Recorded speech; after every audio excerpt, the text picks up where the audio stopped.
Градски трговски центар, скратено ГТЦ. Трговски објект изграден покрај реката Вардар во центарот на Скопје. Представува културна икона и еден од најпрепознатливите објекти за градот.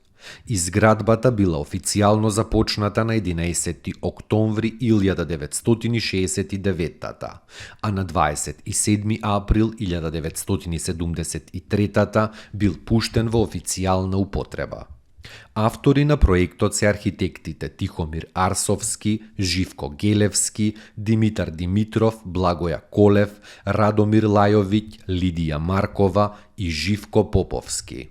Објектот има 2 подземни, приземно и 2 надземни нивоа, исполнети со простори за трговски, угостителски, занаетчиски, банкарски и други услуги. Во комплексот на градскиот трговски центар се интегрирани и 5 постоечки стамбени кули на кејот 13 ноември, изградени пред земјотресот во Скопје.